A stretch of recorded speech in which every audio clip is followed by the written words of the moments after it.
Hi, my name is Zoë Rose and I am a cyber consultant at Baringa Partners. But my background and my journey to security is a bit of a strange one. So I'm going to kind of walk you through that. I'm going to walk you through a story, and then I'm going to tell about how we as professionals can actually give back to the community. So yeah, that's about me.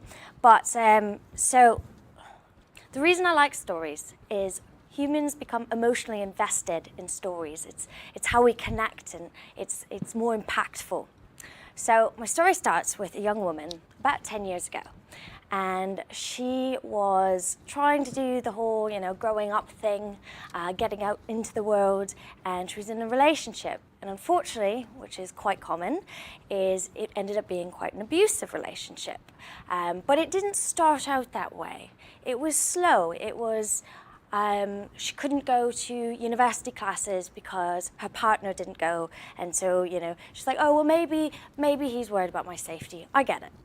And then she lived on her own, and then he moved in, and it was his decision. She's like, well, I guess it makes sense because of cost. Okay, I get that. And then it was things like she couldn't have friends that he didn't know because, well, he didn't think that they would be respectful to him. She's like, okay, I guess that makes sense, yeah. And then she couldn't talk to her family, and she couldn't talk to the people that cared about her, and she couldn't.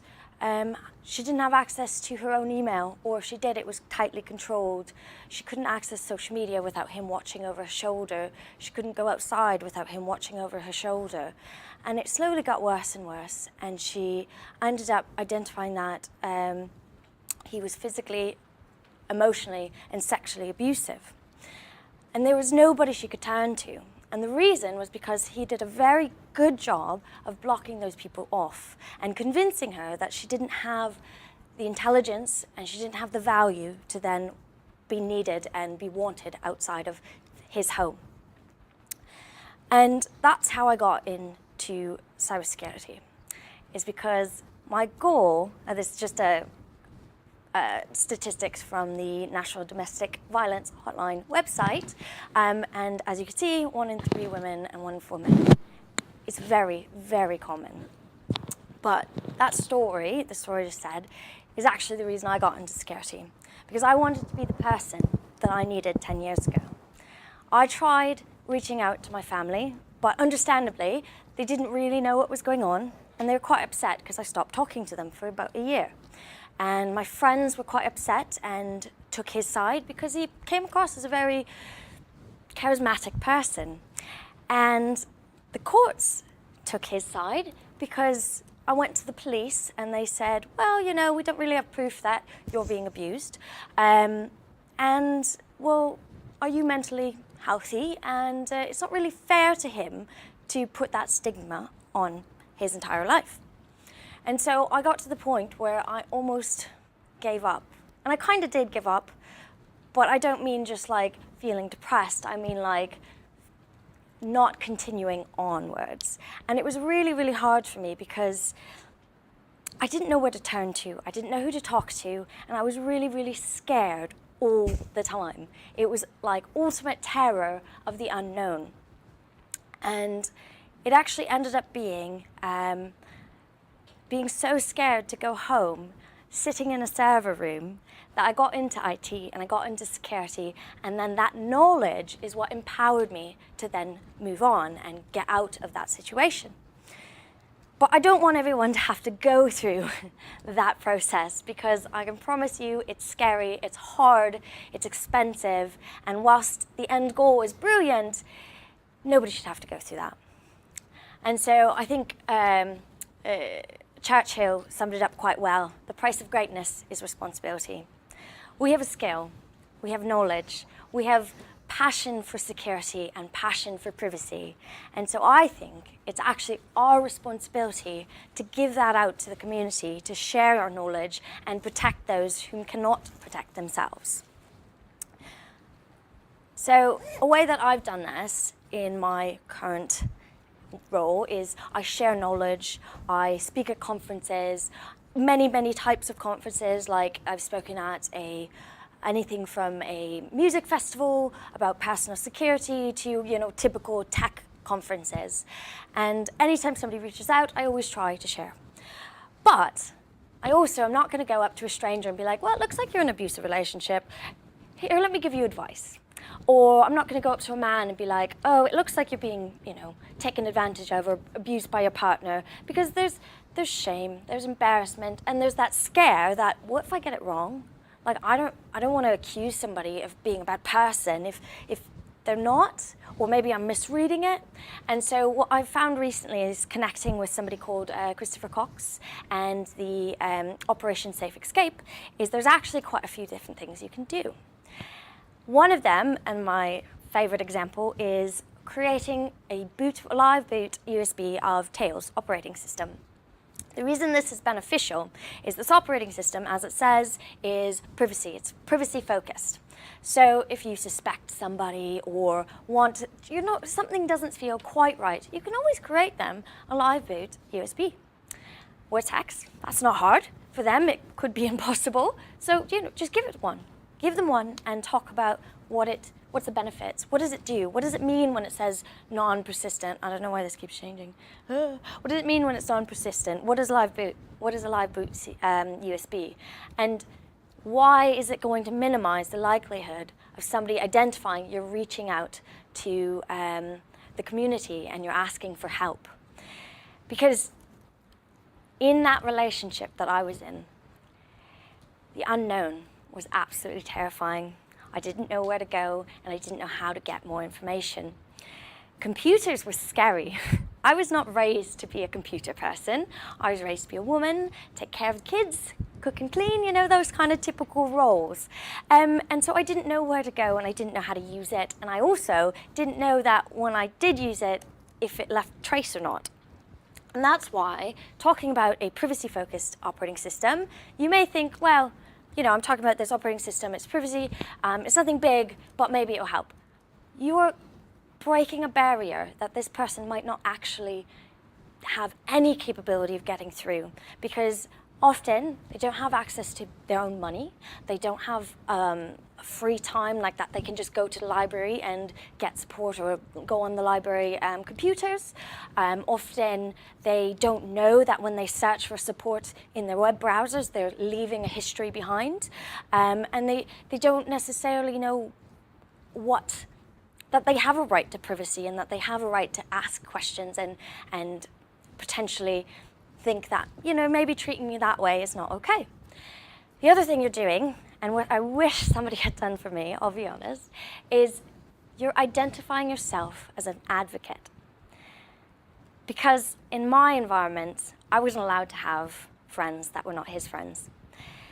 I even would speak to his male friends because those were the only people I was allowed to talk to, and he would accuse me of cheating on him. And I didn't know who I could talk to and ask for help without getting in trouble. But by saying, you have a right to privacy, this is something you can use, this is how you use it, you're then saying, I'm okay to educate you without having an issue potentially going back to your abuser. And I'm aware of this and I can support you. And even if they're not comfortable talking to you directly, they may ask you questions and then go and use this to then reach out to the community and find out more information.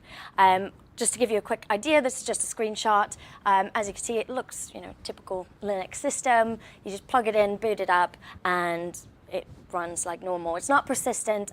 You can create a persistent drive on it, but for the purpose that you're using, it's probably better to not have that. And it's not hard to do, it's not hard to use, and you can just put on like a little 16 gig USB. And then you can start talking to them about other things. So again, like I said, my background at the time, I didn't really know. And so somebody walking me through this would have been really cool because there's three parts I view it as being a survivor of domestic abuse. When you're in that relationship, when you're starting to leave that relationship, and when you've left. When you're in that relationship, you kind of feel, in my experience, you feel like you're in a cloud, you don't really know what to do, you don't know where anything is, and you're quite scared. when you leave that, or you're thinking, I'm going to leave, that is the most dangerous part of that whole environment, because the minute you start taking back power, that person, that abuser, will probably notice. In my case, it was complaining about my sass. I don't know what that means, but okay. It was saying like, well, you're talking back to me, even when I wasn't, because it was my body language. So giving somebody the power to do it in a safe way where they're more confident and they're not as terrified that maybe he's going to see, or she, can actually help.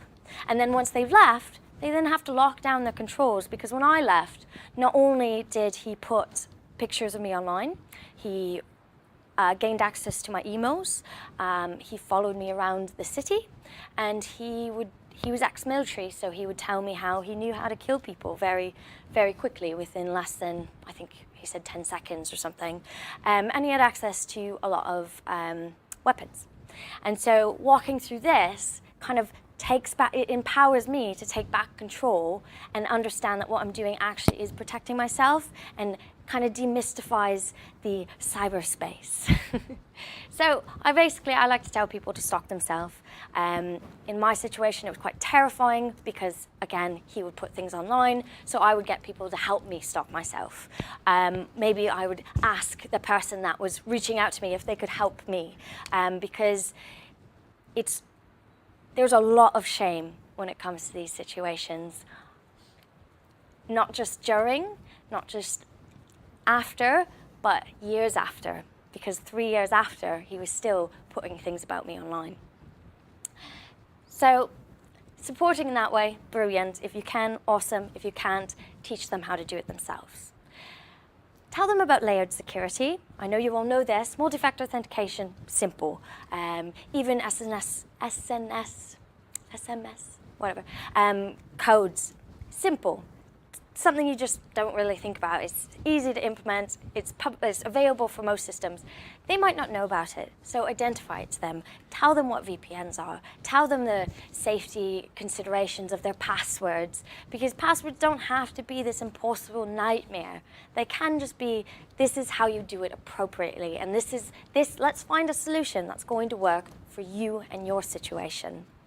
Because that could take 5 minutes of your day, but could take them 30 days to figure it out, because they don't know where to start. You know, you can minimize that struggle. Teach them about conscious social media use. Teach them about locational data, metadata. Not necessarily they have to know exactly what it is, but maybe you can simplify it and say, these are considerations you might want to think about. I live in London. I take the Underground. If I take a picture in the Underground, depending on the colors, you'll know what station I'm at, or you'll have a pretty good idea. That's a great way to locate me, even though it's a city of a lot of people. And so OPSEC, very, very vital, but it's not something that necessarily comes naturally. So explaining, yes, maybe you're not tagged your location, but that color gives away where you are. Simple things like that. Share the knowledge. So the survivor of domestic abuse will tell their friends, tell people that they connect with through their process. They'll talk about it, and maybe you can talk about the news and talk about things that you've learned over your experience, and just talking about it raises awareness, and just continuously talking helps you demystify along the way. And then, you know, success. This person has left that environment and they're starting their life anew. It's brilliant, it's exciting, and you were part of that, and you made the difference simply by maybe a USB or just some shared conversations. I spoke at Operation Safe Escapes conference back in October. They're a brilliant organization. If you ever want to support further, they are in the US, that's why I use them. So if you ever want to support them further, simply, like I said, creating a USB, or if you go on their profile, actually, you'll see they'll have some emergency tweets like, urgent requirement for this type of skill in this area, reach out if you can help. If you have the ability, definitely reach out it's awesome. Even if, you know, maybe you think, oh, I'm not that senior, but I can create a bootable live USB, or I have a bit of advice of what I helped in the past. Maybe I want to record a workshop, or I have an article that would be helpful to demystify this or that.